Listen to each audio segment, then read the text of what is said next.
Hello friends, welcome to my YouTube channel PCM कक्षा। Guys, last class में ना हमने इलेक्ट्रिसिटी चैप्टर स्टार्ट किया था और उसमें हमने रेजिस्टेंस तक पढ़ लिया था। अब रेजिस्टेंस को हमने जान लिया था कि रेजिस्टेंस क्या होता है। कोई ऐसी चीज जो हमारे करंट के फ्लो को अपोज करे वो रेजिस्टेंस होता है। तो अब जो आज का टॉपिक है ना, ये बहुत इंपॉर्टेंट टॉपिक है। इस चैप्टर का सबसे इंपॉर्टेंट टॉपिक है वो क्या है? Combination of resistance. अब जो रेजिस्टेंस हमारे होते हैं उनके ना दो तरीके से कॉम्बिनेशन बनाए जाते हैं। एक जो कॉम्बिनेशन होता है हमारा वो होता है सीरीज अरेंजमेंट और एक होता है हमारा पैरेलल अरेंजमेंट। तो सबसे पहले ना मैं आपको कॉम्बिनेशन सीरीज कॉम्बिनेशन के बारे में पढ़ाता हूं। अब देखो, सीरीज कॉम्बिनेशन क्या होता है। सीरीज कॉम्बिनेशन में होता है व्हेन टू और more resistance are said to be connected in series if they are connected end to end consecutively in a circuit. अब देखो, इसका क्या मतलब है कि रेजिस्टेंस हमारा एक, जैसे ये मेरे पास रेजिस्टेंस है R1, ये मेरे पास रेजिस्टेंस है R2 और ये मेरे पास रेजिस्टेंस है R3। इसमें क्या होता है, देखो इस रेजिस्टेंस की स्टार्टिंग A पॉइंट है और एंड पॉइंट B है। अब सीरीज कॉम्बिनेशन में क्या होता है, एक रेजिस्टेंस का एक हाथ, मान लो ये वाले R1 का रेजिस्टेंस एक हाथ है A है और एक हाथ है B। अब जो ये B हैंड है ये ना, ये R2 से मिला हुआ होगा और जो ये इसका हैंड होगा सेकंड, वो किसी और से जाके मिलेगा। मतलब क्या होगा, एक तरफ से खत्म होगा रेजिस्टेंस, दूसरी तरफ से दूसरा ज्वाइन हो जाएगा और उसके बाद फिर नेक्स्ट और आ जाएगा। इसी तरीके से जो कॉम्बिनेशन होता है ना हमारा, ये होता है हमारा सीरीज कॉम्बिनेशन। और एक और पहचान होती है सीरीज कॉम्बिनेशन की, इसकी सबसे इंपॉर्टेंट पहचान तो यही है, आप इसी से पहचानोगे आगे जाके। अब देखो, ये हमारी बैटरी है। अब इस बैटरी से पॉजिटिव से नेगेटिव टर्मिनल की तरफ को करंट फ्लो करेगा।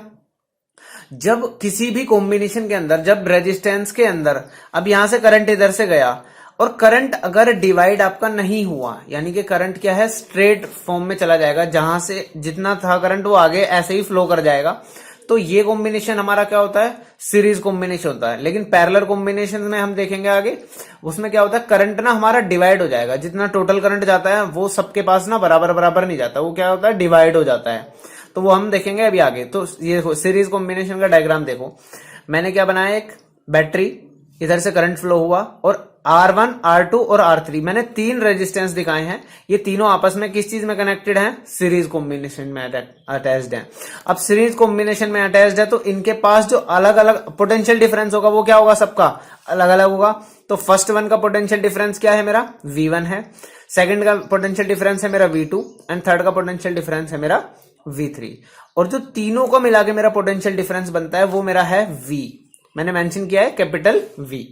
अब देखो, इसको ना मेरे को प्रूफ भी आ जाता है कभी कभी, और मेरे को ये जानना बहुत जरूरी है कि ये प्रूफ आया कैसे है, कि मैं अगर मेरे को ओवरऑल तीनों रेजिस्टेंस का कॉम्बिनेशन निकालना हो तो मेरा आंसर क्या आएगा। तो देखो उसके लिए मैं क्या करता हूं, मैंने आपको डिराइव करके दिखाया हुआ है। मैंने क्या किया, कंसिडर थ्री रेजिस्टेंस। मैंने तीन रेजिस्टेंस कंसिडर किए हैं जिसका नाम है R1, R2 एंड R3। सारे किस चीज में कनेक्टेड है, ये सीरीज में कनेक्ट है। अब मैंने क्या करा, let I be the current and V be the potential difference across the combination. मैंने क्या करा, I करंट मान लिया इस पूरे सर्किट के अंदर जो फ्लो कर रहा है, और जो टोटल पोटेंशियल डिफरेंस है वो क्या है, मेरा V है। सो अब देखो, अगर मेरा देखो, if V1, V2 and V3 B the potential difference across resistance R1, R2, R3। मैंने आपको दिखाया था ना कि R1 का V1 है, R2 के पास V2 है और R3 के पास क्या है, V3 है। तो अब देखो आपने देयरफॉर क्या हो गया, जो कंप्लीट V था, जो टोटल V था पूरे सर्किट के अंदर, जो पोटेंशियल डिफरेंस था वो किस चीज का कॉम्बिनेशन है, तीनों पोटेंशियल डिफरेंसेस का सम होगा ना। तो हमारे पास क्या हो जाएगा, V equal to V1 plus V2 plus V3। तो यहां तक ये हमारी हो गई फर्स्ट इक्वेशन। अब इस फर्स्ट इक्वेशन को देखो, अभी हमने लास्ट क्लास में ओम्स लॉ पढ़ा था। अब ये हमारा ओम्स लॉ होता है वो क्या होता है, ओम्स लॉ होता है V equal to I into R।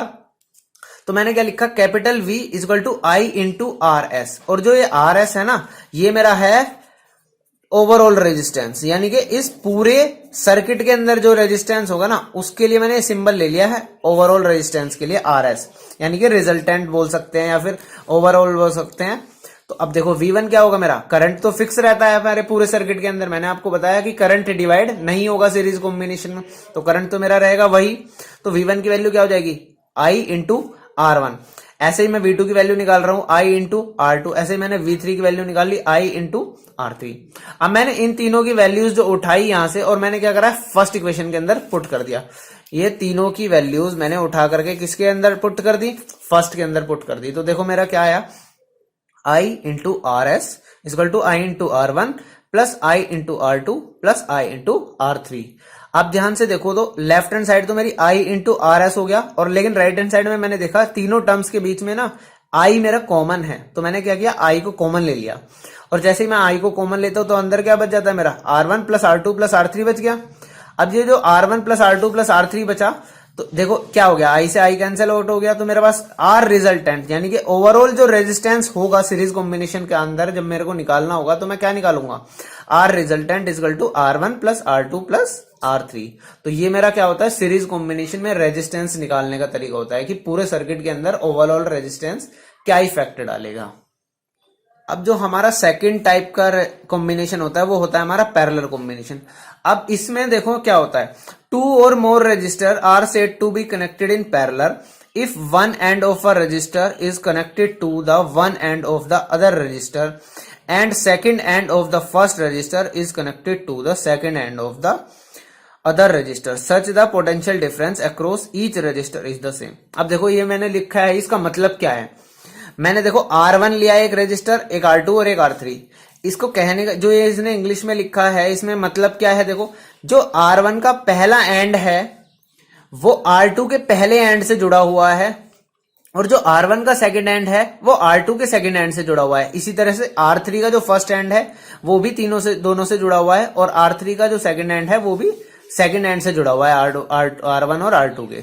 तो इस तरीके के कॉम्बिनेशंस को क्या बोलते हैं, हम पैरेलल कॉम्बिनेशन बोलते हैं। और मैंने आपको एक बहुत अच्छे से पहचान बताई थी कि ये सीरीज है या पैरेलल है। क्या बताया था मैंने, जहां पे करंट आया, यहां से देखो स्ट्रेट करंट आया, यहां पे भी करंट आया, लेकिन यहां पे करंट आने के बाद क्या सीधा चला जाएगा, नहीं, यहां पे क्या है, उसके पास तीन डायरेक्शन हो गई, उसके पास कितने डायरेक्शन है, तीन डायरेक्शन। और यहां पे अगर तीन डायरेक्शन है तो करंट क्या होगा, तीन हिस्सों में डिवाइड हो जाएगा। और जहां पे भी करंट डिवाइड होता है वो सीरीज हमारी कौन सी हो जाती है, वो कॉम्बिनेशन हमारा कौन सा हो जाता है, रेजिस्टेंस का, वो कॉम्बिनेशन होता है हमारा पैरेलल कॉम्बिनेशन। तो बस ये इसकी बहुत अच्छे से पहचान कर लो आप, आपको क्वेश्चन देखते आपको समझ में आ जाएगा कि अगर करंट डिवाइड कर रहा है तो क्या होगा, वो पैरेलल कॉम्बिनेशन है।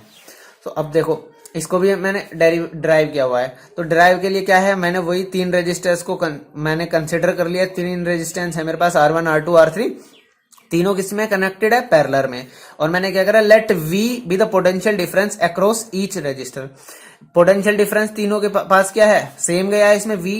So the current I divides into three part, लेकिन करंट क्या हो गया, तीनों हिस्सों में के पास अलग अलग है। लेट सपोज देखो R1 के पास क्या गया है, I1 करंट गया है, I2 करंट गया है R2 के पास, एंड I3 करंट गया है R3 के पास।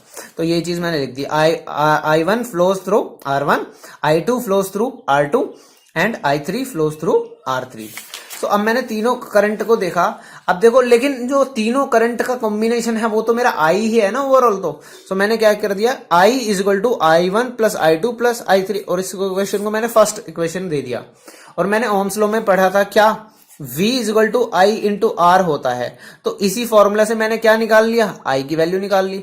तो V अपॉन RS, और RS तो मैं आपको बता ही चुका हूं क्या है, ये R यानी कि रेजिस्टेंस रिजल्टेंट, रेजिस्टेंस रिजल्टेंट, जो ओवरऑल रेजिस्टेंस है पूरे सर्किट का।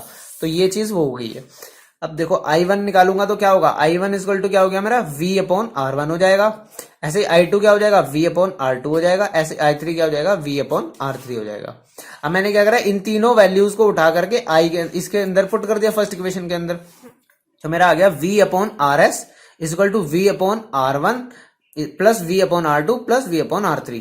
अब देखो V कॉमन आ गया ऊपर से, और ये इधर से कैंसिल आउट हो जाएगा। तो मेरे पास यहाँ पे पैरेलल का रेजिस्टेंस निकालने का फॉर्मूला मेरे पास तैयार हो गया, क्या, 1 upon R resultant equal to 1 upon R1 plus 1 upon R2 plus 1 upon R3।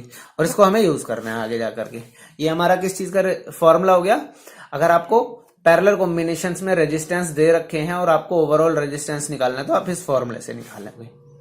अब इसमें ना बहुत कुछ इंपॉर्टेंट क्वेश्चन ना मैंने उठा रखे हैं, कुछ न्यूमेरिकल्स और कुछ इंपॉर्टेंट क्वेश्चन जो इस टॉपिक से रिलेटेड हैं।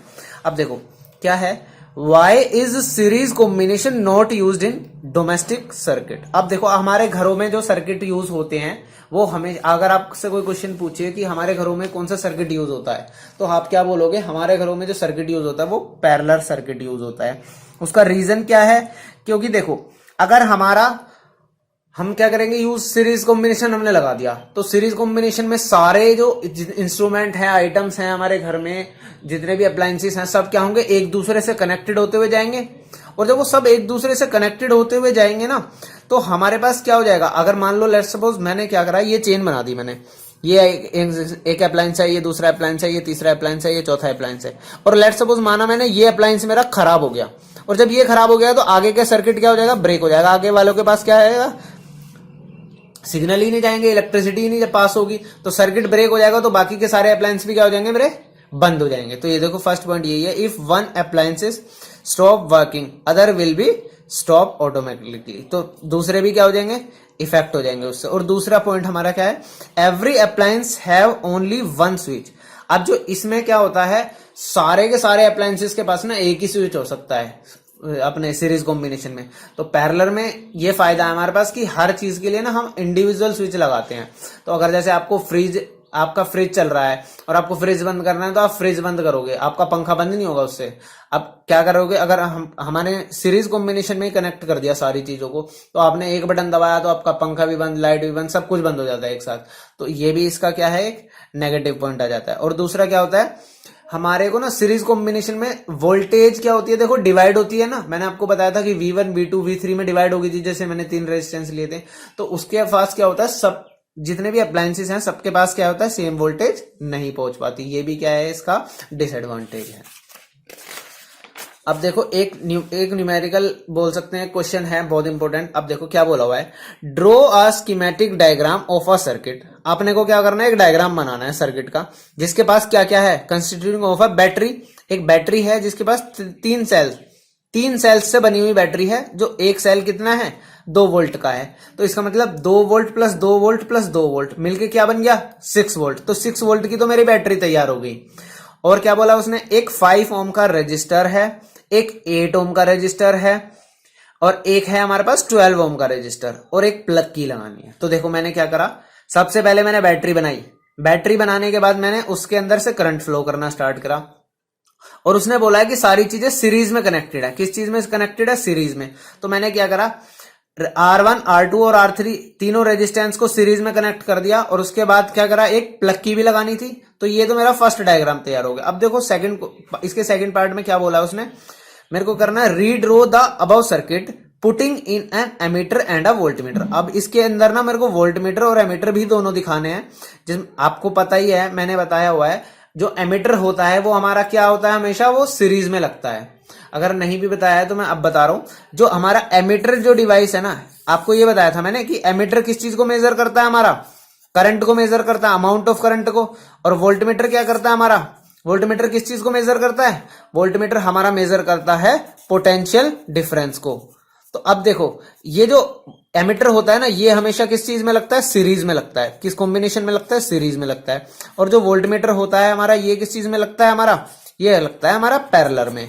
और पैरेलल में किसके लगाना है आपको? 12 ओम रजिस्टर के पैरेलल में लगाना है। तो अब देखो दोबारा जो सर्किट डिजाइन करेंगे हम क्या करेंगे, बैटरी तो एज इट इज रहेगी। अब जो ये सीरीज थी, तीनों सीरीज कॉम्बिनेशन में जो लगे हुए थे रजिस्टर, उसी के साथ मैंने क्या लगा दिया? एमीटर को भी अप्लाई कर दिया। तो ये भी मेरा सीरीज में हो गया। बट मुझे पोटेंशियल डिफरेंस मेजर करने के लिए जो वोल्टमीटर लगाना था वो किसमें लगाना था? पैरेलल में। और किसके साथ दिखाना है वो मेरे को? 12 ओम रजिस्टर के साथ। तो मैंने क्या करा, जहां पे मेरा 12 ओम रजिस्टर था वहीं से 2 एंड्स उठा करके वोल्टमीटर को क्या कर दिया, उसके साथ मैंने पैरेलल कॉम्बिनेशन बना दिया। अब इस क्वेश्चन में ही ना मेरे को एक पार्ट और दिया हुआ है, what will be the reading of ammeter and voltmeter. अब मुझे ना रीडिंग में निकालनी है एमीटर की और वोल्टमीटर की। सो अब देखो, एमीटर क्या होता है? करंट को मेजर करता है। तो इसका मतलब मेरे को करंट निकालना है, यानी कि आई निकालना है। और वोल्टमीटर क्या करता है? वी मेजर करता है। लेकिन वी तो मेरे को बोलेंगे तो 6 है, लेकिन ये जो 6 है ये तीनों का मिला के है, तीनों रेजिस्टेंस का मिला के वी है। लेकिन मुझे किसके अक्रॉस निकालना है? 12 ओम के। सो अब देखो मैंने क्या किया, R1 की वैल्यू ले ली, 5 ओम है, R2 मेरे पास 8 ओम है, और R3 मेरे पास 12 ओम है। मैंने क्या करा, तीनों R1 R2 R3 series combination में है, तो मैंने ओवरऑल रेजिस्टेंस निकालना पड़ेगा सबसे पहले। तो मैंने इसका तो मैंने करा R रिजल्टेंट, और सीरीज का फॉर्मूला क्या होता है, R1 plus R2 plus R3। तो अब तीनों को ऐड कर देना है मैंने। तो R रिजल्टेंट क्या हो गया मेरा, 5 ओम प्लस 8 प्लस 12 ओम। तो यहां से जो मेरा आंसर आया, मेरा क्या हो गया देखो, 8 प्लस 12 हो गया 20 एंड 5, 25 ओम। ये मेरा रेजिस्टेंस आ गया, ओवरऑल सर्किट का रेजिस्टेंस। इन मुझे क्या निकालना है, वोल्टमीटर और एमीटर की रीडिंग। तो इसके बाद देखो मेरे पास V भी मेरे को कितना गिवन है, 6 वोल्ट है, ये पूरे सर्किट का है। तो इससे मैं करंट निकाल सकता हूं। तो I इक्वल टू क्या हो जाएगा मेरा फॉर्मूला, V अपॉन R। तो I की वैल्यू मैंने क्या करनी है, निकाल देनी है इससे। V की वैल्यू 6 और R की वैल्यू 25। तो मैंने इसको डिवाइड किया तो मेरे पास आंसर आ गया I इक्वल टू 0.24 एम्पियर। और ये क्या आ गया मेरे पास, करंट की वैल्यू आ गई। तो ये रीडिंग किसकी हो गई हमारी, एमीटर की रीडिंग हो गई। किसकी रीडिंग हो गई, ये हमारी एमीटर की रीडिंग हो गई। ऐसे ही हम V निकालेंगे अक्रॉस R3। मैंने लिख दिया VR3। तो क्या होता है, I तो फिक्स रहता है, I तो चेंज नहीं होगा, I इंटू R3। तो I की वैल्यू क्या है मेरे पास, 0.24 अभी मैंने निकाली, और इंटू क्या कर दूंगा मैं, 12। तो मेरी V की वैल्यू आ गई किसके अक्रॉस, R3 के, यानी कि 12 ओम रेजिस्टेंस के। तो इसका आंसर क्या आ गया, 2.88। तो ये दोनों की रीडिंग्स हैं। ये किसकी चीज की रीडिंग हो गई, हमारी वोल्ट मीटर की रीडिंग हो गई है। ठीक है। अब देखो, जो एग्जामिनर क्वेश्चन पूछता है ना, वो इस तरीके से पूछता है कि आपको एक ही सर्किट के अंदर ना सीरीज और पैरेलल दोनों दे देता है वो, और आपको बोल देता है कि रेजिस्टेंस निकालो, या उसके बाद भी कुछ वोल्टेज निकालो, कुछ भी दे सकता है वो। तो देखो, जैसे मैंने ये क्वेश्चन लिया है, इसमें आपको निकालना है फाइंड ओवरऑल रेजिस्टेंस। अब देखो, मेरे को सर्किट दे रखा है, ये मेरी क्या लगा दी, बैटरी लगा दी। बैटरी लगाने के बाद देखो, R1 मेरे को क्या दिया हुआ है, 4 ओम, R2 मेरे को दिया हुआ है 8 ओम, और R3 मेरे को दिया हुआ है 16 ओम। अब मुझे लेकिन क्या निकालना है, ओवरऑल रेजिस्टेंस निकालना है, यानी कि R रिजल्टेंट निकालना है। सो अब सबसे पहले तो मैं ये देखूंगा, ये तीनों जो R1 R2 R3 है, ये किस चीज से कनेक्टेड है, यानी कि सीरीज में कनेक्टेड है या पैरेलल में कनेक्टेड है। सो देखो, अब मैंने करंट की डायरेक्शन देखी, ये इधर गया करंट इधर गया, तो यहां से तो करंट सीधा चला गया, कोई प्रॉब्लम नहीं हुई। इसका मतलब R1 का तो कोई रोल ही नहीं है, इसको हम बाद में कंसिडर करेंगे। अब जैसे ही यहां से करंट आगे गया, तो यहां से देखा इसने कि ये ना करंट इस पॉइंट पे आकर के दो हिस्सों में डिवाइड हो गया। यहां से मुझे पता चला कि यहां से करंट कहां पे जा रहा है, एक R2 के पास जा रहा है और एक R3 के पास जा रहा है। यहां से मेरे को क्लियर हो गया कि R2 और R3 आपस में जो है वो पैरेलल कॉम्बिनेशन में है। तो सबसे पहले ना मैं एक काम करूंगा, इस R2 और R3 के पैरेलल का रिजल्टेंट निकाल लूंगा। और अगर देखो, लेट सपोज ये मानो ये मेरा R1 था, और ये ना ये जो आ गई मेरी, ये रिजल्टेंट हो गया किसका, R2 और R3 का। तो अब देखो, R1 और R2 R3 का कॉम्बिनेशन किस चीज में हो जाएगा, ये दोनों आपस में मिलके क्या बनेंगे, सीरीज। तो मुझे अब एक चीज समझ में आ गई कि R2 और R3 का अगर मैं आंसर पैरेलल के साथ निकाल दूं, तो जो उसका आंसर आएगा उसके साथ R1 क्या होगा, सीरीज कॉम्बिनेशन में होगा। तो अब देखो, मैंने वही चीज कर दी है आपकी। R2 और R3 क्या है, पैरेलल में है, तो मैंने उसका निकालने के लिए क्या किया, 1/R23 मैंने R23 के नाम से लिख दिया ताकि मेरे को कंफ्यूजन ना हो। तो 1/R2, पैरेलल का जो फॉर्मूला होता है वो यही तो होता है। तो मैंने क्या करा, 1/R2 प्लस 1/R3। मैंने वैल्यूज पुट कर दी, R2 की वैल्यू 8 एंड 16। उसके बाद मैंने क्या किया, एलसीएम लिया। तो मेरा एलसीएम लेने से क्या गया, 8 डिवाइडेड बाई 2, 16 क्या हो गया, 2। तो 2 इंटू 1 2 हो गया, प्लस 1। तो इस तरीके से मेरा 1/R23 आ गया 3/16। तो R23 को निकालने के लिए क्या करूंगा मैं, इसको बिल्कुल रिवर्स कर दूंगा, रेसिप्रोकल कर दूंगा इसका। तो मेरा आंसर आ गया 16/3, और डिवाइड किया तो मेरा आंसर क्या आया, 5.3 मेरा आंसर आ गया। किस चीज का, R23 का। तो यहां मेरा क्वेश्चन खत्म नहीं हुआ। अब मेरा जो R23 था, देखो जो R23 था, यानी कि पूरे का जो रिजल्टेंट था वो R1 के साथ क्या है, सीरीज में। तो मैंने यहाँ पे लिख दिया, यहां से देखो एरो बना लिया मैंने, आगे इसमें ही ले लिया मैंने, R1 and R23 are in series combination. तो देखो R123 यानी कि ओवरऑल मैंने तीनों का नाम लिख दिया। ओवरऑल जो मेरा रिजल्टेंट होगा वो क्या होगा, R1 प्लस R23, क्योंकि सीरीज में क्या होता है, डायरेक्ट ऐड हो जाते हैं। तो R123 हो गया, R1 की वैल्यू 4 है और R23 की वैल्यू है मेरी 5.3। तो इसको जैसे ही मैं ऐड करा, मेरा आंसर क्या आ गया, 9.3। और ये मेरा क्या है, रिजल्टेंट आंसर आ गया रेजिस्टेंस का, जो मेरे को इस क्वेश्चन के अंदर निकालना था। सो गाइज आज की क्लास मैं यहीं पे खत्म करता हूँ, लेकिन जिन दोस्तों ने या जिन भाइयों ने मेरा चैनल अभी तक सब्सक्राइब नहीं करा है वो जाके सबसे पहले मेरे चैनल को सब्सक्राइब करें और बेल आइकन को दबा लें, ताकि आपको मैं जो भी वीडियोस अपलोड करता हूँ आपको तुरंत मिल जाए। और अपने दोस्तों को भी शेयर करें दोस्तों, ताकि वो भी आपके साथ साथ ग्रो कर सकें।